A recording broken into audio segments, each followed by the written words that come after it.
Bismillahirrahmanirrahim. Assalamualaikum warahmatullahi wabarakatuh. Salam sejiwa.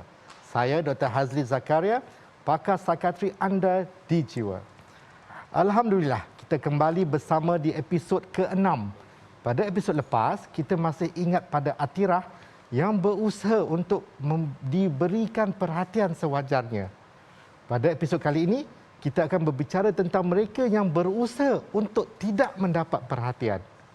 InsyaAllah dalam masa 30 minit ini, kita akan pelajari dan rasai pengalaman sebenar yang amat jarang untuk kita dengar sendiri dari Puan Empunya Diri. Jom, saya kenalkan klien ke-6 di musim kedua Jiwa menerusi topik antisocial, punca social phobia.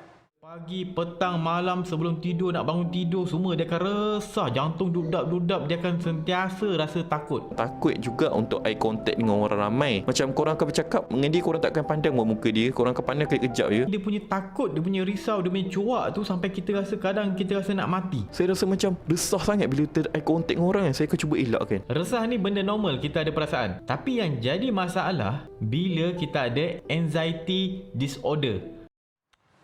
Di studio, kita ada tetamu kita, Nur Aisyah binti Marzuki, berusia 29 tahun. Assalamualaikum Aisyah. Boleh saya panggil Aisyah ya? Boleh. Boleh. Terima kasih datang Aisyah. Terima kasih juga panggil. Okay. Macam saya cakap tadi kan, amat jarang untuk kita mendapat seseorang yang ada social phobia bersetuju untuk datang ke studio. Bila producer kata ada, saya kata terkejut. Jadi, Aisyah, apa yang mendorong ataupun sesuatu yang membuatkan Aisyah memberanikan diri tampil ke Jiwa hari ini? Okey, bismillahirrahmanirrahim. Sebenarnya tiada siapa pun yang dorong saya untuk datang ke sini. Tiada paksaan dari mana-mana pihak. Ia adalah daripada diri saya sendiri. Saya yang mendorong diri saya sendiri untuk datang ke sini untuk memberi pendedahan dan pemahaman kepada penonton di luar sana tentang SAD. Tentang SAD. Ya. Okey. Aisyah sebut SAD. SAD itu adalah Social Anxiety Disorder. Orang kata apa? Akronim dia lah kan? SAD. Okey. Aisyah, boleh Aisyah gambarkan tak sekarang sebenarnya perasaan Aisyah sekarang ni bila berada di sini kan, sebab macam kata tadi kan, bukannya mudah kan? Apa perasaan Aisyah sekarang ni? Gementar, gemuruh. Walaupun rasa dijudge sekarang. Rasa dijudge. Ya. Rasa macam ada orang, orang cakap apa, words yang kita kata panggil scrutinize. Rasa diteliti, macam ada nak cari salah kan? Okey. Jadi kan Aisyah tahu itu yang Aisyah alami, tapi ada sesuatu yang mendorong Aisyah kan? Ya. Apa dia yang mendorongkan Aisyah yang sanggup lawan ketakutan dan rasa tak selesa ni? Saya rasa sampai bila kan nak bersembunyi daripada sakit ni. Itulah yang mendorong saya lah. Okey. Sebelum kita cakap tentang sakit ini, SAD ini, boleh tak Aisyah cerita sikit apa yang berlaku, pengalaman yang Aisyah lalui sebelum Aisyah mendapat diagnosis SAD ini? Okey, sebenarnya gejala-gejala SAD ni dah ada ketika saya masih kecil lagi. Masih kecil lagi dah ada. Tapi masa tu tiada lagi pendedahan ataupun pemahaman tentang sakit ni. Jadi saya fikirkan ia adalah normal, biasa. Apa dia tu? Apa yang gejala yang ada sejak kecil tu? Boleh tak kalau Aisyah berkongsi? Masa sekolah lah, selalunya masa sekolah lah. Saya macam tak ada ramai kawan, lebih suka bersendirian. Aisyah nak kawan tapi nak kawan tapi tak tahu nak mulakan macam mana. Rasa malu ke? Rasa malu, rasa takut. Bila tengok orang berkawan tu, Aisyah rasa macam mana? Rasa sunyi, rasa nak juga macam tu, tapi tak boleh sebab macam diri sendiri macam ada satu halangan. Bila Aisyah cuba, apa jadi kalau Aisyah cuba nak berkawan, nak dekati tu, apa yang akan berlaku ataupun apa yang Aisyah alami? Akan cakap benda yang tak sepatutnya. Maksudnya? Macam kelihatan pelik. Suara jadi getar-getar. Ketar-ketar. Dan Aisyah takut orang perasan benda tu. Ya, betul. Dan lepas tu orang tak nak kawan dengan Aisyah. Ya, betul. Lepas tu Aisyah rasa macam nak lari daripada situ. Ya. Lepas tu Aisyah pada masa sama Aisyah nak berkawan. Nak berkawan. Ya. Wow. Jadi lepas itu apa lagi yang berlaku pada Aisyah waktu yang dulu-dulu tu?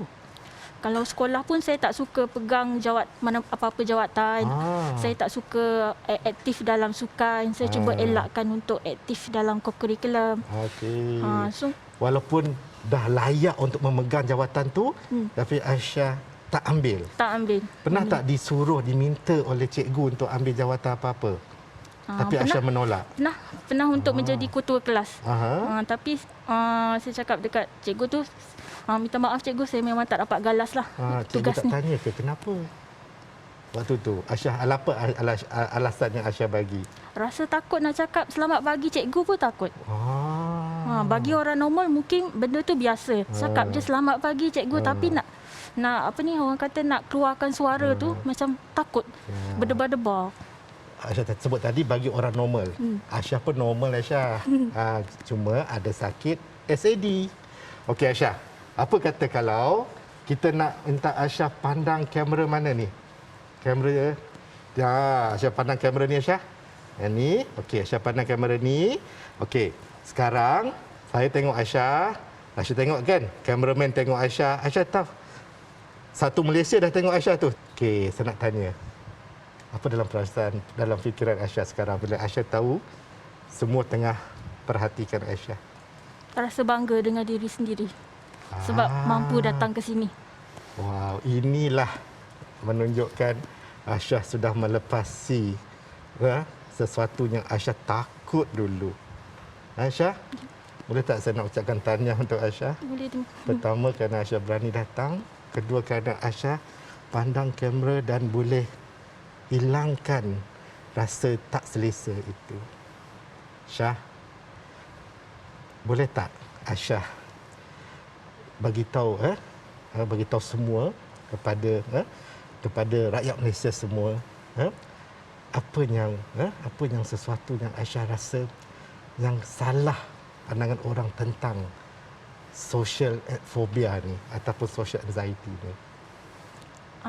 Okey. Ramai yang selalu samakan social anxiety disorder ni dengan introvert. Introvert. Ya. Bukan tak sama kan? Tak sama. Jadi apa yang bagi Aisyah lah, apa yang bezanya? Bezanya introvert ni mengikut apa yang saya baca lah. Introvert ni dia bermula daripada sejak lahir lagi. Kalau social anxiety ni dia melalui pengalaman. Jadi introvert tu adalah karakter orang itu, personality orang itu. Social phobia adalah penyakit. Pernah tak orang kata Aisyah ni tak mahu berkawan ni antisocial? Pernah. Pernah. Jadi Aisyah rasa betul ke kalau dia orang katakan Aisyah itu antisocial?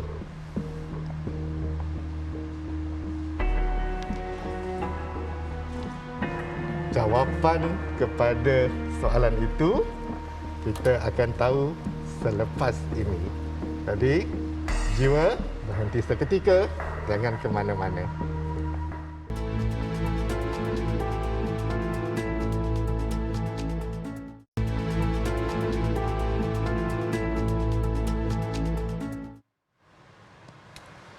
Alhamdulillah, kita kembali dalam jiwa.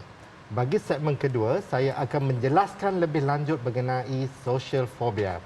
Social phobia atau nama lainnya social anxiety disorder adalah penyakit di bawah kategori penyakit anxiety. Kita ada banyak, salah satunya social phobia. Social phobia ini yang selalunya kita namakan juga sebagai antisocial. Itu salah. Antisocial adalah penyakit ataupun kategori personality disorder. Social phobia adalah di bawah anxiety disorder. Mereka ni bukan antisocial. Mereka mahu bersosial tetapi mereka malu, takut dan sebab itu mereka menyendiri dan tak bercampur dengan orang. Dan orang yang ada social phobia ini, mereka bukannya tidak boleh perform, tidak boleh memberi ucapan di halayak ramai, mereka boleh. Dengan syarat mereka kena praktis, berlatih dahulu. Kalau diminta membuat ucapan secara spontan, mereka akan mula mendapat anxiety yang kuat. Seolah-olah berhadapan dengan sesuatu yang amat mereka takutkan. Sebab itu mereka mengelak daripada melakukan performance itu. Itu yang kita ingat, mereka ini pemalu, takut, yang macam orang kata apa, tak nak ambil bahagian. Sebenarnya mereka tidak mampu. Kalau mampu, memang mereka akan lakukan. Jadi jangan kata mereka ini sombong, berlagak, tak mahu campur orang dan sengaja malas, tak nak ambil tanggungjawab. Itu semua tidak tepat. Betul tak, Aisyah? Pernah tak Aisyah mendapat label ataupun dipanggil dengan gelaran apa-apa disebabkan oleh mereka tak faham apa yang Aisyah alami? Pernah tak macam tu? Pernah lah. Pernah di label ada benda ke dalam mulut tu sampai tak boleh nak cakap. Amboi, ada emas ke? Ada emas ke? Ada tu cakap, kau ni memang suka duduk dalam gua sendiri . Okey, macam tu. Ya. Apa perasaan Aisyah bila mendengar kata-kata macam tu? Sedih lah. Sedih lah sebab yalah, kita tak boleh nak salahkan mana-mana pihak kan, sebab mungkin diorang tak tahu kan. Tak tahu kan. Okey, Aisyah ingat lagi tak bila ke kali terakhir ataupun yang paling kuat yang Aisyah alami, dia punya yang rasa tak selesa tu? Aisyah ingat lagi tak? Ataupun sesuatu yang berlaku pada Aisyah, ingat tak? Masa kecil lah, saya masih ingat lah. Masih segar di ingatan apa saya yang lah. berlaku tu, Aisyah? Cikgu Bahasa Malaysia menyuruh saya untuk memasuki pertandingan bercerita. Kemudian? So saya setuju lah masa tu. Saya setuju. Tapi semasa saya bercerita tu, tangan saya menggeletar, berpeluh. Lepas tu cakap pun gagap-gagap. And then cara menggeletar macam mana tu? saya menggeletar macam Menggeletar macam tu. Ya. Tapi Aisyah rasa orang semua tengok. Orang semua tengok. Dan cara penyampaian saya pun masa tu macam tak ada notah. Tak ada nota. Laju ke? Laju. Sampai kan situasi tu dijadikan bahan untuk ejakan rakan-rakan sekerja. Semua orang ingatkan Aisyah betapa tak selesanya Aisyah waktu tu. Ada tak waktu tu Aisyah rasa nak lari daripada pentas tu? Ada rasa nak lari. Ada. Tapi selepas pada kejadian tu, tak habis lagi, dia bawa pula kisah tu ke kelas. Ejek-ejek saya sampai satu tahap saya menjerit sukut hati. Tapi selepas saya menjerit sukut hati tu pun mereka still gelak-gelakkan saya. Dan ada tak Aisyah rasa malu apabila Aisyah menjerit sukut hati tu, bila Aisyah ingat balik pasal tu? Tak, cuma masa tu rasa marah. Aisyah, apakah kesannya apa yang Aisyah alami tu waktu Aisyah dewasa? Ada tak kesan disebabkan oleh pengalaman yang Aisyah alami ni? Saya sukar untuk berkomunikasi lah, terutamanya berlainan jatina. Apa-apa yang melibatkan majlis atau acara yang melibatkan orang ramai, memang saya tak boleh hadir. Kerap kalilah saya bagi macam-macam alasan untuk tidak hadir. Dan juga saya tak boleh macam saya jadi perhatian, saya tak boleh. Tak boleh. Ya. Jadi Aisyah dah tak boleh nak bercerita. Ya. Disebabkan oleh pertandingan bercerita. Ya. Saya juga difahamkan Aisyah bertukar kerja banyak kali. Kalau tak silap saya 14 kali. Ya, betul. Dan bila setiap kali pekerjaan baru kan Aisyah, Aisyah kena pergi interview kan? Waktu tu Aisyah boleh pula. Ya, boleh. Macam mana nak terangkan macam mana Aisyah boleh tu? Bezanya saya macam orang yang berbeza. Contohnya kalau interview saya macam confident.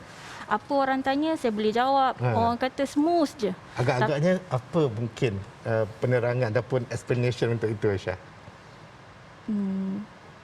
Sebabnya Aisyah akan praktis dulu. Aisyah akan rehearse dulu. Ada berlaku macam dalam fikiran Aisyah akan ada role play. Sebab itulah kadang-kadang orang macam tak faham kan, kenapa boleh pula. Tapi tu macam mana boleh buatkan Aisyah tak mampu ataupun banyak kali berhenti kerja tu, apa sebabnya? Dipenuhi rasa takut. Takut tu ada. Takut untuk apa tu? Takut untuk bekerja, takut untuk kenal orang baru, takut untuk macam takut tak boleh adapt dengan environment yang baru. Jadi takut Aisyah tak dapat menyempurnakan apa yang diharapkan. Ya. Aisyah ambil jurusan perhotelan pelancongan kan? Dan impian Aisyah untuk bekerja dengan apa yang Aisyah belajar kan? Ya, betul. Tapi saya rasa bila ada social phobia ni kan, dia akan menyekat impian Aisyah itu kan? Ya, betul. Sangat. Ya. Jadi apa perasaan Aisyah? Rasa diri ni gagal nak buat apa-apa. Rasa macam tak ada apa yang nak dibanggakan. Tak ada kejayaan. Aisyah 14 kali interview Aisyah. Itu bukankah satu yang kita perlu tengok Aisyah kuat untuk berusaha. Dan Aisyah dalam proses untuk mencapai penyembuhan itu kan? Ya. InsyaAllah Aisyah. Dan ini mungkin titik permulaan untuk itu. Okey Aisyah, kita akan berhenti seketika.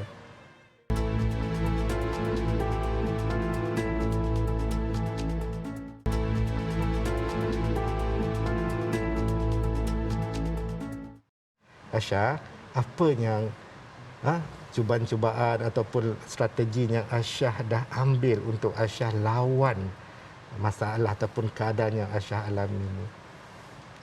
Saya cuba pergi shopping mall seorang-seorang. Cuba seorang-seorang? Ya. Dan bagaimana? Kiranya macam ada kita punya me time. Me Macam time. tu. Tapi dekat rumah pun me time juga. Ya. Tapi nak me time di shopping mall pula. Ya. Jadi bila pergi tu, apa yang berlaku pada Aisyah?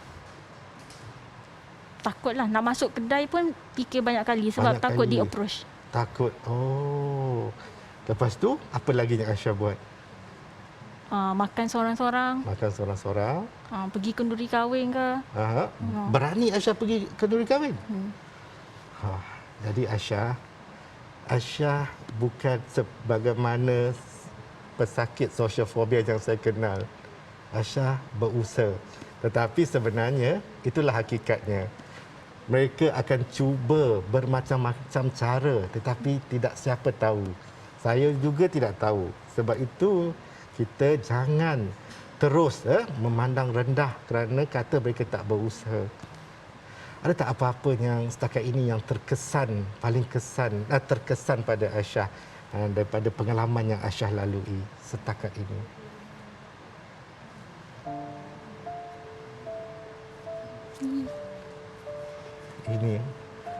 Inilah. Cuba boleh tak kalau Aisyah ceritakan. Sekarang ni, kalau nak tahu, waktu sekarang ni saya rasa menggeletar sangat. Rasa nak nangis. Aisyah rasa nak cuba eye contact susah sebenarnya, tapi Aisyah cuba. Aisyah rasa kalau boleh Aisyah nak lari dari sini kan? Ya. Nak pergi ke bilik air kan? Tapi Aisyah lawan. Aisyah, sepanjang daripada kita mula tadi Aisyah, saya tengok Aisyah sentiasa genggam tangan Aisyah. Kaki Aisyah rapat duduk ke kursi dan Aisyah rasa nak menangis. Maknanya kan, ini adalah satu cabaran yang amat besar. Tapi Aisyah duduk di sini. Boleh tak Aisyah bagi tahu kepada mereka di luar sana apa pesanan, apa yang Aisyah nak bagi tahu kepada mereka? Kepada mereka di luar sana yang mengalami apa yang saya alami, janganlah takut atau segan atau tak yakin untuk dapatkan rawatan. Jangan bersendirian kalau mengalami masalah. Cari individu yang anda selesa untuk menjadi pendengar anda. Yang pasti kalau rasa macam keadaan tu tak dapat dikawal, dapatkan rawatan di hospital. Alhamdulillah. Itu nasihat dan amanat dari Aisyah. Aisyah. Walaupun orang mungkin kata ini perkara biasa, sengaja tak mahu berusaha, tapi ini sebenarnya penyakit yang amat sukar untuk Aisyah atasi. Dan walaupun Aisyah cuba dan cuba dan cuba. Okey Aisyah, kata-kata akhir untuk mereka di luar sana yang masih lagi sangsi yang kata social phobia ini antisocial, tak suka berkawan, sombong, introvert. Apakah pesanan ataupun kata-kata untuk mereka? Jangan menilai daripada luaran sajalah. Cuba fahami mereka lah. Kalau ada nampak orang sekeliling macam tak kena tu, cuba prihatinlah, tanyalah mereka apa masalah mereka. Jangan cepat untuk judge. Okey. Aisyah, terima kasih banyak-banyak. Walaupun Aisyah masih menggenggam tangan Aisyah sampai ke akhir je, tapi Aisyah menunjukkan contoh, menunjukkan inspirasi kepada mereka di luar sana yang tak faham apa itu social phobia. Harapnya mereka nampak benda ini sebenarnya betul-betul real, bukannya dibuat-buat.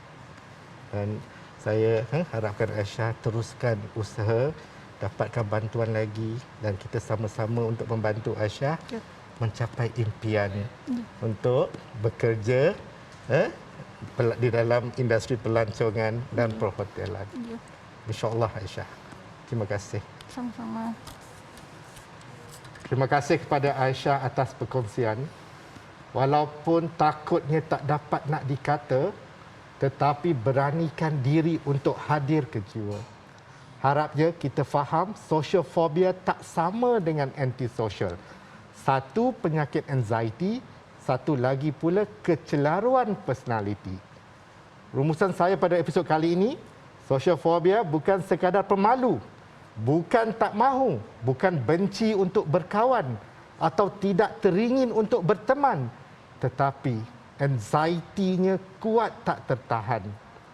Bila rasa diri diperhati, diteliti, dihakimi, anxiety menyerang, rasa nak mati, rasa nak sembunyi, nak larikan diri. Hakikatnya tiada siapa yang peduli, hanya menjadi mangsa perasaan sendiri. Dari kacamata orang sekeliling, mereka ini hampir sempurna. Dari kacamata diri sendiri, serba-serbi tak kena. Social phobia, pengkritik diri terbaik dunia. InsyaAllah. Kita berjumpa lagi di episod yang akan datang pada hari yang sama, waktu yang sama. Terima kasih dari saya, Dr. Hazli Zakaria, pakar jiwa anda, pakar psikiatri di jiwa, si pendengar lara. Assalamualaikum warahmatullahi wabarakatuh. Jiwa kurniaan yang Maha Esa, tak siapa yang mengerti isi hati lubuk ini. Jiwa ingin ku luah segalanya, tak siapa mengerti cerita derita yang ku alami.